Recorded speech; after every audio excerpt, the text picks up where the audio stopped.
नमस्कार दोस्तों, स्वागत है आपका अपने चैनल एस्ट्रो फ्लैग में। आज के वीडियो में हम जाएंगे शालिग्राम की पूजा क्यों की जाती है। कौन है शालिग्राम? धार्मिक मान्यता के अनुसार शालिग्राम भगवान विष्णु के विग्रह रूप को कहा जाता है। ये नेपाल के गंडक नदी के तल में पाए जाते हैं। यहाँ पर सालग्राम नामक स्थान पर भगवान विष्णु का मंदिर है, जहाँ उनके इस रूप का पूजन होता है। कहा जाता है कि इस ग्राम के नाम पर ही उनका नाम शालिग्राम पड़ा। घर में होती है शालिग्राम भगवान की पूजा, तो जरूर जाने पूजा के ये नियम। श्री हरि के शालिग्राम रूप का वर्णन पद्म पुराण में मिलता है। शालिग्राम को साक्षात भगवान श्री हरि विष्णु का स्वरूप माना जाता है। भगवान शालिग्राम की पूजा में कुछ विशेष सावधानियां बरतने की जरूरत है। अगर आपके घर में भी शालिग्राम है तो यहाँ बताई जा रही बातों का ध्यान जरूर रखें। आइए जानते हैं शालिग्राम क्या है और उनके पूजन के समय किन बातों का ध्यान रखना चाहिए। हिंदू धर्म में शालिग्राम शिला को पूजने का विशेष विधान है। शालिग्राम को साक्षात भगवान श्री हरि विष्णु का स्वरूप माना जाता है। मान्यता है कि जिस घर में भगवान विष्णु रहते हैं वो घर तीर्थ के समान हो जाता है। कई घरों में भगवान श्री हरि विष्णु को शालिग्राम के रूप में पूजा जाता है। भगवान शालिग्राम की पूजा का विशेष महत्व बताया जाता है। तुलसी की जड़ के पास शालिग्राम शिला को रखकर रोज पूजा करने की परंपरा पुराने समय से चली आ रही है। श्री हरि के शालिग्राम रूप का वर्णन पद्म पुराण में मिलता है। पौराणिक कथा के अनुसार तुलसी जी के श्राप के कारण श्री हरि विष्णु हृदयहीन शिला में बदल गए थे। उनके इसी रूप को शालिग्राम कहा गया है। कहते हैं कि जिन घरों में तुलसी के साथ शालिग्राम की पूजा की जाती है वहां दरिद्रता नहीं आती।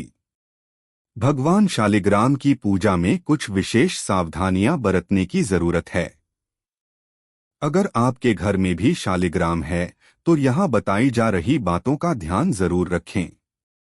आइए जानते हैं शालिग्राम क्या है और उनके पूजन के समय किन बातों का ध्यान रखना चाहिए। पुराणों में 33 प्रकार के शालिग्राम भगवान का उल्लेख है, जिनमें से 24 प्रकार के शालिग्राम को भगवान श्री हरि विष्णु के 24 अवतारों का प्रतीक मानते हैं। उदाहरण के तौर पर यदि शालिग्राम का आकार गोल है तो उसे भगवान का गोपाल रूप माना जाता है। मछली के आकार के लंबे शालिग्राम मत्स्य अवतार का प्रतीक हैं। वहीं कछुए के आकार के शालिग्राम को विष्णु जी के कच्छप या कूर्म अवतार का प्रतीक माना जाता है।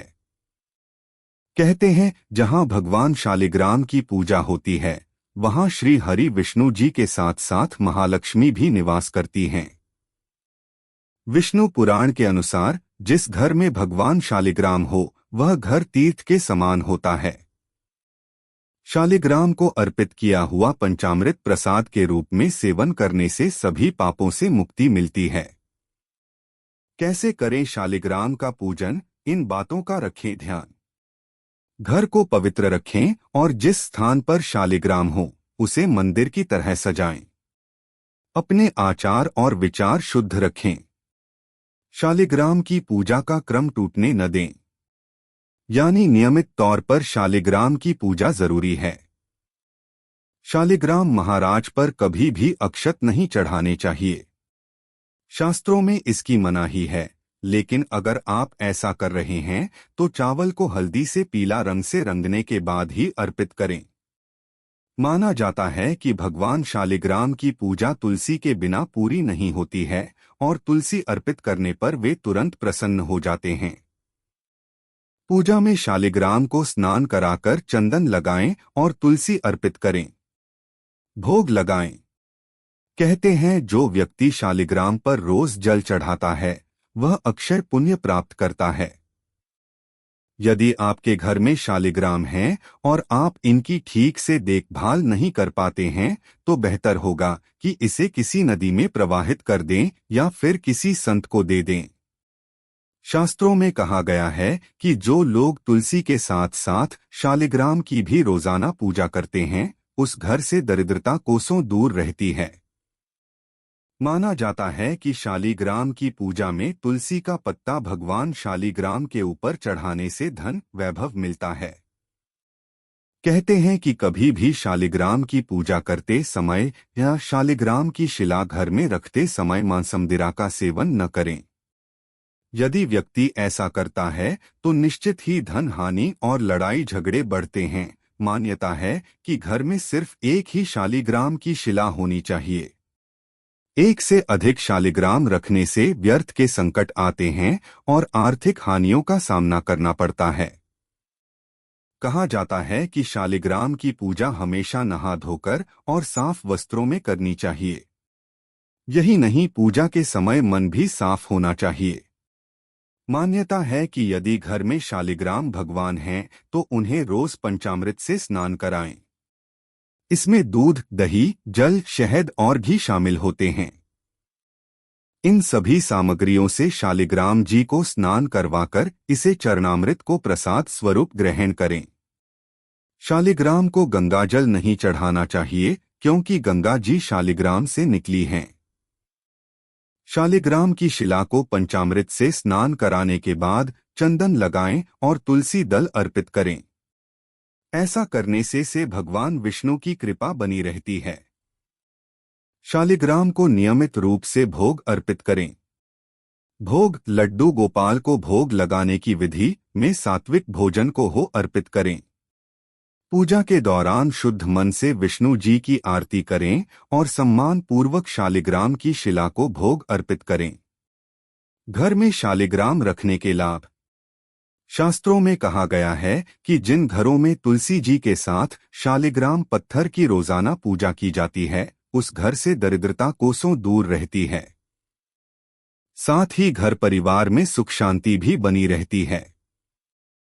हर साल कार्तिक माह में श्री शालिग्राम और तुलसी का विवाह होता है। पत्थर के स्वरूप में धरती पर रह रहे भगवान विष्णु शालिग्राम के रूप को तुलसी के साथ विवाह करने से घर में व्याप्त धन की कमी, क्लेश, कष्ट और रोग भी दूर हो जाते हैं। पुराणों में कहा गया है कि जिस घर में भगवान शालिग्राम होते हैं, वह घर समस्त तीर्थों से भी श्रेष्ठ है। इनके दर्शन व पूजन से समस्त भोगों का सुख मिलता है। साथ ही कहा जाता है कि जहां भगवान शालिग्राम की पूजा होती है, वहां भगवान विष्णु के साथ धन की देवी मां लक्ष्मी भी निवास करती हैं।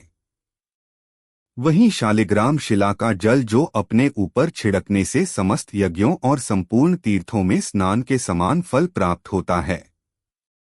वास्तुशास्त्र के अनुसार जिस घर में शालिग्राम का नियमित रूप से पूजन होता है, उसमें वास्तु दोष और बाधाएं स्वतः समाप्त हो जाती हैं।